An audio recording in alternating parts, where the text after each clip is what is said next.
آدمی جب آخری مرحلے میں ہوتا ہے تو طرح طرح کے خیالات ستاتے ہیں، کیا کریں گے، کیا ہوگا، کھانے پینے میں کیا نظم ہوگا. ایک تو بڑی چیز ہے، لیکن عام طور سے جو بچے شروع سے ایک نظام لے کر چلتے ہیں اور اپنا ایک مقصد سامنے رکھتے ہیں، ان کو یہ پریشانی نہیں ہوتی. ایک بات سوچ کر آتے ہیں کہ ہمیں اس طرح چلنا ہے، اور ایسے مسائل بھی ہو سکتا ہے ہمارے سامنے آئیں، لیکن ہم نے جب ایک مقصد اپنے لیے طے کیا ہے تو اس کو ہمیں پورا کرنا ہے. اور عام طور پر یہ ذہنوں میں چونکہ بات نہیں ہوتی، اس سے ایک عالم تحیر ہوتا ہے فراغت کا. تو پہلی بات تو یہ ہے کہ تم ایک مرحلے پر ہو. فراغت کا یہ مطلب نہیں ہے کہ اپنے میں بالکل فارغ ہو جانا. ایک تو یہ ہے کہ بہتر ہے کوئی رہ گیا ہو، آ رہا ہوتا ہے، اور کوئی باقی ہے، بیٹھ جاؤ. تو یہ فراغت ابھی مکمل نہیں ہے. بہتر ہے اگر تم لوگ کم از کم 1 سال یہاں مزید پڑھو، ندوے کی فضا میں 1 سال گزارو، تو اس سے انشاءاللہ ذہن میں اور زیادہ وسعت پیدا ہوگی، تفتح ہوگا، اور بہت سی چیزیں ہو سکتا ہے سیکھنے کو ملے جو چھوٹی جگہ میں مشکل ہوتی ہیں.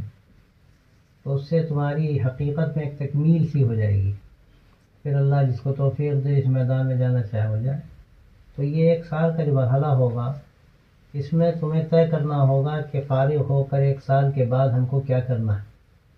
اس کا پہلے سے ایک ٹارگٹ رکھ کر اس کے اعتبار سے تیاری بھی کرنی ہوگی، تب تمہیں 1 سال کا فائدہ ہوگا. ورنہ تو جیسے 5 سال 10 سال گزرے ایسے 1 سال بھی گزر جائے. تو اس لیے اگر تم 1 سال یہاں تکمیل کرو اور احادیث کی کتابیں بھی ہو جائیں، اور 1 سال کا سوچنے کا موقع بھی مل جائے کہ اب ہمیں کیا کرنا ہے اور کس طرح اپنے آپ کو تیار کرنا ہے، تو یہ تمہارے حق میں انشاءاللہ مفید ہوگا. اور دوسری بات یہ ہے کہ مطلب اس کے انداز نرالے دیکھے تو چھٹی نہیں دی جس نے سبق یاد کیا. اب اگر سبق تمہیں یاد ہو گیا تو چھٹی نہیں، پھر تو کام کرنا. اور کام کے میدان ہیں، بہت سارے میدان ہیں کام کے، خاص طور سے آج کے ان حالات میں. پورے ملک میں کیا ہم سمجھتے ہیں، دنیا میں اس وقت جو مسلمانوں کے ساتھ جو کچھ ہو رہا ہے، ان کو جس صورتحال کا سامنا ہے، سب سے بڑی ذمہ داری ہمارے طبقہ علماء کی ہے. اور ظاہر ہے تو ماشاءاللہ عالم گویا کے ہو گئے، اور اگر تکمیل کر لو گے تو پختگی آ جائے گی. تو یہ تم لوگوں کی ذمہ داری ہے کہ ہم جہاں کے بھی ہیں وہاں پر ہمیں جا کر امت کو سنبھالنا. مایوسی ہے تو مایوسی کے گرداب سے نکالنا ہے. بے عملی اور غفلت ہے تو بے عملی اور غفلت کو دور کرنا ہے. تعلیم اگر ان میں نہیں ہے، جہالت ہے، تو ان کے اندر تعلیم کا نظام قائم کرنا ہے. اگر دین سے غفلت اور دوری ہے تو ان کے اندر دینداری پیدا کرنی ہے، اور تبلیغ کی محنت ہے اس میں ساتھ دینا. اسی طرح جو کمی ہے ہمارے سماج کی، اس کمی کو ہمیں دور کرنا ہے. جو خاص طور سے سماج کی بیماریاں ہیں، نشہ ہے، جوا ہے، اور شادی بیاہ کی فضولیات ہیں، عدد چیزیں ہیں جو جانتے ہو. ایک عالم اگر ایک علاقے کے بارے میں طے کر لے کہ ہمیں انشاءاللہ یہاں اس علاقے کو بدلنا ہے، تو کتنے علاقوں میں تبدیلی پیدا ہو سکتی ہے. اور ایسے اللہ کے بندے بھی ہوتے ہیں، ملکوں میں انقلاب آ جاتا ہے ان کی زندگی اور ان کے اندر کی ایمانی طاقت سے. تو اب اگر تم یہ سال آگے جو تمہیں مل جائے اور ان ترتیبوں کو سامنے رکھ کر تم وہ سال گزارو کہ اب ہمیں کس نوعیت سے اپنے علاقے میں جا کر کام کرنا ہے، تو انشاءاللہ پھر وہ سال تمہارے لیے باعث خیر ہوگا. اگر بعض بچے وہ ہیں جن کو گھر والوں کی طرف سے بالکل اجازت نہیں ہے تو مجبوری ہے، ٹھیک ہے. اب اگر بعض ہوتے ہیں جو جن سے کہا جاتا ہے افطار کر لو، پتہ نہیں افطار کو لوگ کیا سمجھتے ہیں، تماشا سمجھتے ہیں. ٹھیک ہے، اگر وہ ایسی کوئی صورت ہے تو کر سکتے ہو. کہیں سے ندوے میں تو نظام نہیں ہے اس کا. ندوے میں تو اگر افطار کرنا ہے تو ابھی 2 سال اور لگانے پڑیں گے، اس کے بعد افطار کا نمبر آئے گا. لیکن اور جگہوں میں ہوتا ہے، ہمارے یہاں رائے بیری میں بھی ہے، اور بھی خالد صاحب کے یہاں مختلف علاقوں. تو مجبوری اگر ہے اس طرح کی تو وہاں بھی جا سکتا ہے. اگر بالکل اجازت نہیں ہے تو پھر اپنے آپ کام کرنا ہے. کس طرح کرنا ہے؟ ابھی جو باتیں ہم نے تمہارے سامنے رکھی ہیں ان باتوں کی روشنی میں کام کرنا ہے. طریقہ کیا اختیار کرنا ہے؟ اگر کوئی مدرسہ ہے، مدرسے والے تمہیں بلانا چاہتے ہیں اور مدرس بنانا چاہتے ہیں، نظام وہاں کا ٹھیک ہے، تو تم مدرسے سے متعلق ہو کر، تدریس سے متعلق ہو کر اور دعوتی کاموں کو کر سکتے ہو. اگر تمہیں کہ وہاں کا ایسا مدرسہ نہیں ہے، کوئی ایسا نظام نہیں ہے، تو تمہیں خود اپنے لیے کنواں کھودنا ہے، اور ظاہر ہے اس کے لیے محنت بھی کرنی پڑے گی۔ اگر 200 300 400 کلومیٹر کے فاصلے پہ کوئی مدرسہ نہیں ہے تو بہتر ہے کوئی مدرسہ ہو جائے، حالانکہ مہاراشٹر میں ایسا نہیں ہے، ہم جو جہاں تک جانتے ہیں وہاں 200 300 کلومیٹر پر ایک اچھا خاصا مدرسہ ہے، اس کے بعد ضرورت نہیں۔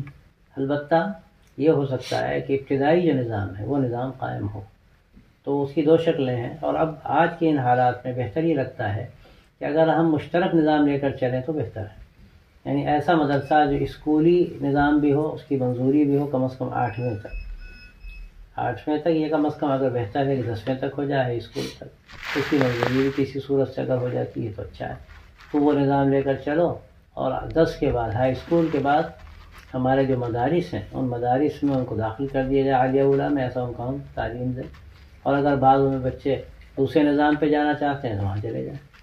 یہ دوسرا مسئلہ ہے۔ ایک صورت یہ ہے کہ تم باقاعدہ کوئی اسلامک اسکول قائم کرو، اس کی بہت ضرورت ہے، دیکھیں شہر میں 50 اسکولوں کی ضرورت ہے، مدرسہ تو 1 2 بھی ہو تو کافی، لیکن 50 اسکولوں کی ضرورت ہے۔ ہر بچہ مسلمان ہمارے اسکولوں میں پڑھے، غیروں کے اسکولوں میں جائے گا تو ایمان جائے گا، یہ کس کی ذمہ داری ہے؟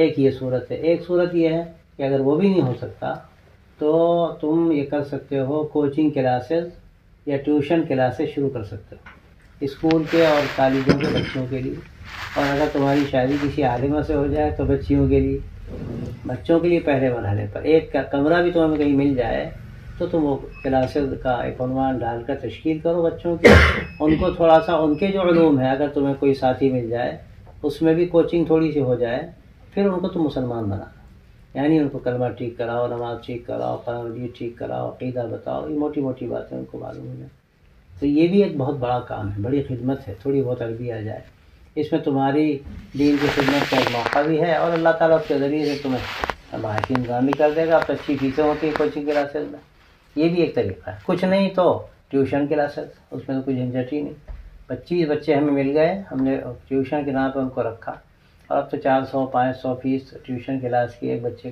پر آدمی آسانی سے لے سکتا ہے، تو اس میں آمدنی بھی ہے اور ان 25 بچوں کی تربیت ہے۔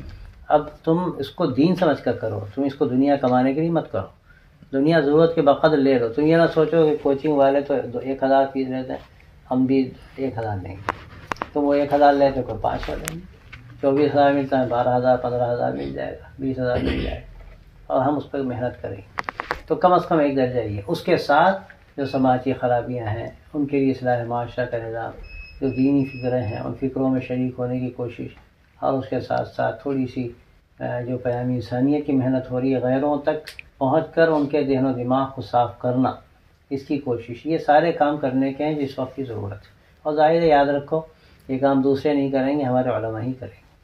اب اگر یہ ہمارا ذہن ہے اور اس کے لیے ہمیں تیار ہونا ہے، جس کو یہاں موقع مل جائے یہاں تیاری کر لیں، نہیں موقع جا کے لگنا ہے، تو یہ کچھ خطوط ہیں جن کو ہم نے تمہارے سامنے رکھا ہے، ان کو سامنے رکھ کر تم آگے بڑھ سکتے ہو، یہ ایک گویا کہ خدمت دین کا ایک ذریعہ ہو سکتا ہے، تو انشاءاللہ ہمیں امید ہے کہ اللہ تعالیٰ تم سے اس طرح کا کوئی کام لے۔